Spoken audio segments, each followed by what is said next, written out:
Hello everybody and welcome to Susie B Living's Gardening by the Moon series. Sorry I couldn't get this up on Sunday night, but YouTube was playing funny you-know-whats with me and I couldn't upload it. So it meant that I had to do it today, which is Monday, the 1st of April. So I've just kind of put this little bit on the front of it, but everything else is from yesterday. Right, so here we are. We are at the start of April already. And I'm just going to give you a little bit of a warning that April really is the time that you kind of get everything sorted out and organized in the garden. Because by the time May comes, it is completely frenetic everywhere in the garden. So if you've got time this month, please just get things sown. Of course, get things sown and just get on top of a little bit. Do your weeding as well, because I always know that when May comes, everyone has this kind of overwhelm, especially if they haven't got ahead with stuff. So if, like I said, if you've got time, great. I mean, if you haven't got time, it doesn't matter. It's not really the end of the world. You can still put things in. But I'm here to give you a little bit of a heads up of what's coming up. I am going to be uploading my video of what I'm sowing in April as well. So you better get yourself a drink and sit down because that is a long one. There is a lot to do in April, but let's just start with the first 3 days. So we're going to do Monday the 1st to Wednesday the 3rd of April. Let's start very small. I've got a lot to do, so let's just get through it. Okay, so Monday the 1st and Tuesday the 2nd of April are both fruits days. So I'm going to do a little bit of sowing. The only trouble is my seeds, my seeds seems to have gone a little bit AWOL. So I will put pictures up on the screen. Sorry, I've got a bit of an itchy nose. I think I've got allergies. Fancy that. I'll put pictures on top of the screen just to show you what they are, but I need to go hunting for some of my seeds because I know I've got them, but I'm not sure where I put them. So I'm going to be sowing my first batch of squash. Now I'm talking about winter squash, or if you're in other parts of the world, pumpkins. So the only reason I am sowing this particular one, and it is called sweet dumpling, this one, is because I want to get an early crop and I'm going to be growing them under cover. So I'm only growing one plant and I'm going to be growing it in my big greenhouse here in the kitchen garden. Excuse me. So hold off if you don't have anywhere to put them under cover yet. Wait until later on in the month, because later on in the month I start sowing towards the kind of middle to end of the month. I start sowing my main crop squash, winter squash or pumpkins. But I just want to put these ones in the greenhouse. I do enjoy them very small. They're only little anyhow. They're diddy little things and they're really delicious. And you can kind of use them like courgettes if you want as well, where the skin doesn't go, if you don't cure the skin. They're really lovely squash because you can use them like that, and you can also use them later on in the season and cure the skin as well. So that's that. The next thing that I'm going to be doing is I'm doing my second batch of melons. So I have 3 melons downstairs under my grow lights, and they are the Minnesota Midget. And again, I'll put a picture up of them. They're really small and they're like a kind of, in Australia we used to call them cantaloupe. They're orange inside. I don't know what they call them here. Well, anyhow, they're orange inside. They're really, really fast growing, and I'm going to be doing those. They are going to be for my greenhouse on the allotment. I've already got one batch going that, like I said, they're under my green grow lights in the basement. They are for inside, so I'll probably keep them in here, or I may even put them in the greenhouse later on. The other thing I'm going to throw in is a watermelon. I've tried Sugar Baby before and they're pretty good, but there is one particular watermelon that I grew a couple of years ago and it is called Champagne. It has a kind of orangey yellow flesh inside and they're really, really delicious.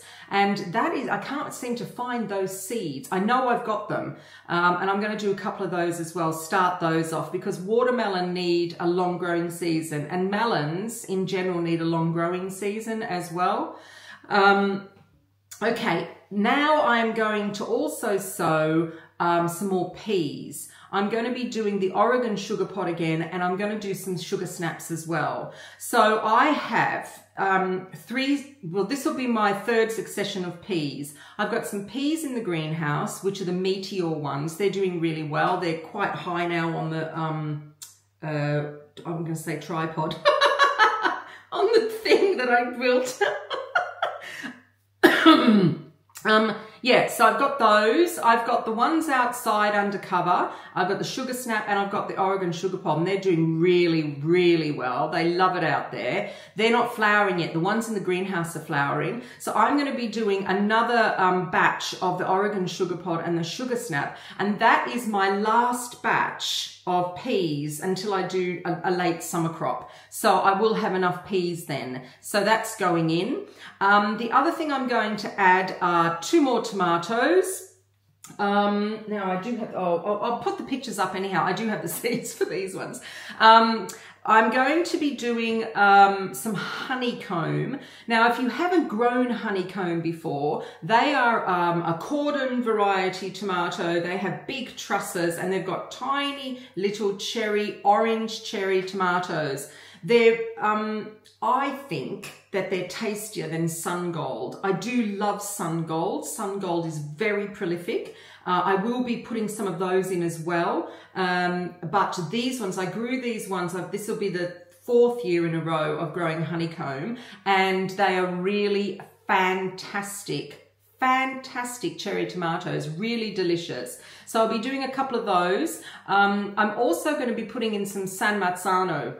Now, I don't know whether you know this, but if you follow me, you know that I don't eat raw tomatoes. I don't like the texture. I don't like the taste. I only like cooked tomatoes. I will have a tomato in something like a Greek salad or a salad with little cherry tomatoes, but I won't eat a whole tomato. It does nothing for me. Whereas Mr. N, he's the tomato eater. So he could eat a kilo of tomatoes, no problem. So I mainly grow cooking tomatoes because I use a lot of them. I also preserve them as well. I freeze them. We use them all through winter. And one particular variety that I love, of course, is the San Marzano. I have some downstairs in the basement. I have some canned San Marzano that I did last year. We're still using them. I think I might have 3 or 4 jars of those left. So I'm going to be sowing some of those San Marzanos. The majority of my tomatoes nowadays, I buy grafted. I buy grafted aubergines and I buy grafted tomatoes, and they will be coming in April sometime. But I have these as kind of extras just in case, because you just never know. So that is my sowing for fruits days. Transplanting. So I have chilies and peppers still that I'm transplanting. And as you can see, they start off in these little cells that I've got here. And they very, very quickly grow out of these little cells. And as they get their true leaves, I then pop them on into these 6-celled modules. And they grow beautifully in there. I keep them under lights for the moment because I've got the room to do it. I don't need anything else under lights. Then once they outgrow those, they then go into these pots, these 1-litre pots, sometimes 2-litre pots, and they come upstairs into my south-facing dining room and go on my shelving unit. And they are doing really, really beautifully, and they are nearly ready, to go into bigger pots and go out in the greenhouse. The only thing I'm watching at the moment is that the greenhouse is still getting quite low at night, and peppers and chilies really kind of need to be at about 10, I would say 10 to 15 degrees Celsius to be able to grow. So that's why I've kept them inside for as long as I can. I am starting to fill up this shelving unit, so I'm going to have to start bringing them out into the greenhouse. And I am actually deliberating whether I will heat it of a night time, because I've got a heater in there. I'm trying not to, but I'm watching the temperatures, and they're still I'm still getting about 5-6 degrees in the greenhouse at night time. So I might have to. So that's my chilies and peppers. Tomatoes. I've got these lovely tomatoes now in 1 litre pots. They're doing really well. These are the red profusion. These are a bush tomato that I'm going to put in. I might put them in hanging baskets if I've got room, or in pots, and they're going to go into the greenhouse. Then I've got my next succession of tomatoes on the go. They're ready to come out of these little cells and go into 9 centimetre or 10 centimetre pots, as you can see just here. This is one of the red profusions that has to be potted on. And they are the tumbling tomato, the F1, which are fantastic, and also another variety called Blue Moon. And actually I was looking back at my notes that I make every year, and I grew Blue Moon. I thought to myself, this looks very familiar, this tomato, and I grew it about 3 years ago. It was nice. It was really, really nice. It's a nice size kind of cross between a plum and a normal tomato, and yeah, I'm glad I'm growing them again. So they need to be potted on. So that's my transplanting. The other thing is my cucumbers. So as you can see, this is how I start my cucumbers. I always put them in these 6-cell trays. They then come up, they're underneath my grow lights, and they are leggy like mad, as you can see. Now there's this whole controversy as to whether you plant things deep or not when you transplant on. And right next to this, you can see a cucumber that I actually potted on. I always pot on my cucumbers deep, but I'm really careful how I do it. I get the pot, this is a 11 centimetre pot. I just put a tiny amount, maybe 1 centimetre amount of compost at the bottom of the pot. I then put the cucumber in on top of that, and I fill up the rest of the pot with dry compost, or just damp compost. And I leave it in this pot, and I leave it there for a good 3 days, and then once it gets established in there, then I start watering it. I never water from the bottom. I always water from the top. I just give a tiny amount at a time, and I've already got 5 pots like this with these cucumbers. I'm lucky because I can keep them under lights. The thing with cucumbers is cucumbers need heat. They need heat more than they need light. Like tomatoes need a lot of light, cucumbers need a lot of heat. So cucumbers really, if they dip below 10 degrees Celsius at night, they are going to suffer, and they might get stem rot, and they might die. The other thing is with cucumbers is do not overwater them. They hate it, and that's the other way that they die as well. So these cucumbers are staying under lights at the moment.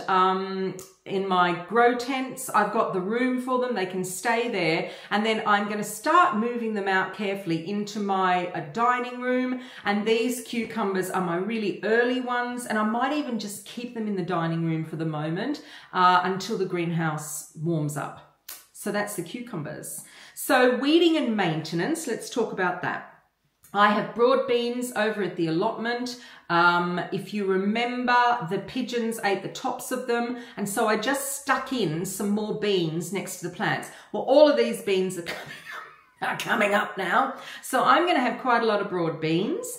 I just want to go over, open the netting again. Remember on my weeding and maintenance days, I always open the netting. I have a look and see, I do a bit of weeding if I need to. I need to just go and have a look and see whether the slugs and snails are attacking them. I've also got my broad beans in the greenhouse here at home. They're doing really well. They're all flowering and they're actually setting fruit, which is very exciting. I just need to put a little bit more string around the tripods. Wigwams! That's the word I want to around the wigwams because I don't want them to flop.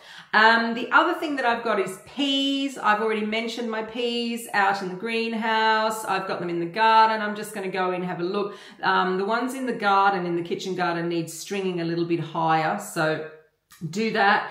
The other thing that I need to have a look, weeding and maintenance, is my fruit trees. I've got 2 apricot trees down outside my big greenhouse, and I left them out. Just fingers crossed that they would set fruit. Well, I've got some fruit that have set on there. So I don't know, something was pollinating it because I didn't do it. The other thing is I've got a peach and I've got a nectarine in my little emerald greenhouse, and I'm not sure whether that's set fruit yet because they're still flowering. So look at the fruit trees. I might give them another feed. What I am going to feed again though is my citrus because they need another feed. They're very hungry citrus. And someone has asked me here on Instagram, someone has asked me here on YouTube to do another update of my citrus video, and I will be doing that. That's in my production line of videos that I will be doing. Feeding, I feed my peppers and my chilies. When they get to the 1 litre pots, I give them a very weak feed of chili focus is the feed that I like, but you can also use a seaweed feed or even a multi-purpose feed. It doesn't really matter, but I start feeding them to bring them along. My tomatoes, exactly the same. This time of year, I give my tomatoes like a multi-purpose Miracle Grow, and my fruit trees, like I said, I will give them a little bit of a feed as well to help them along.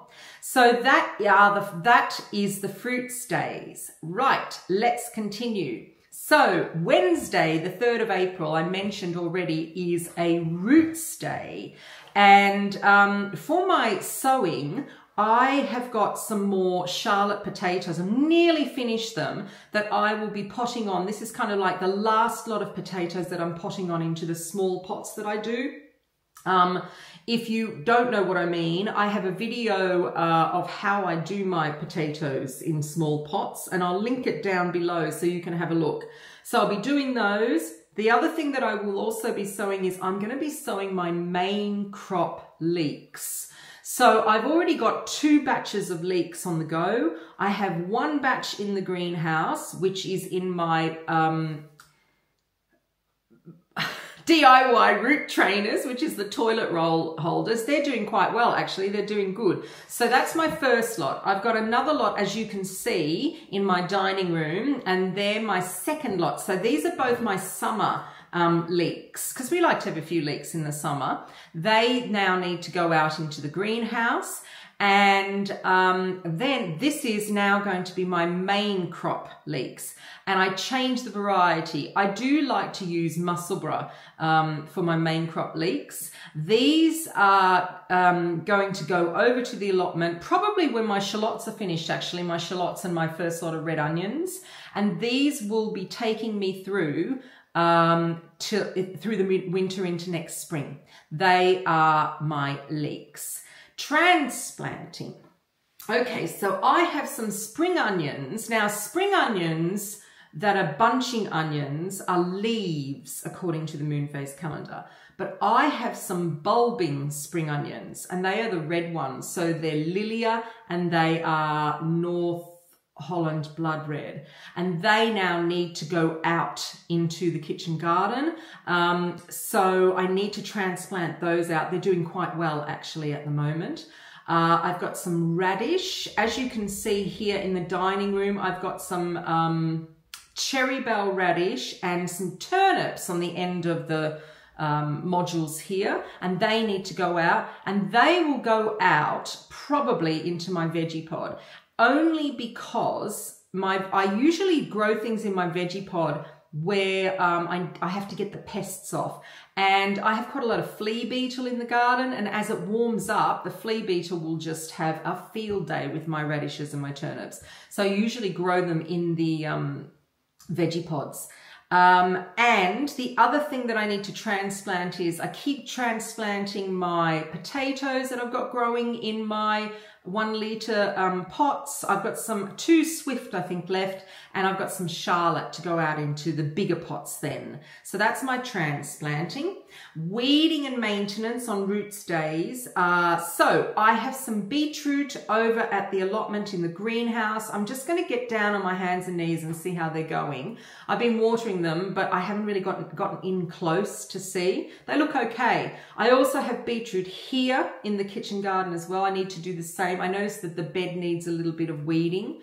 Then I have my radish. So I've got 2 successions of radish already going in the veggie pods. In the big veggie pod, I've got radish that are nearly ready to harvest. They're really, really cute. And they are Cherry Bell. The other lot are called Scarlet Globe, and they're in the other medium-sized veggie pod as well.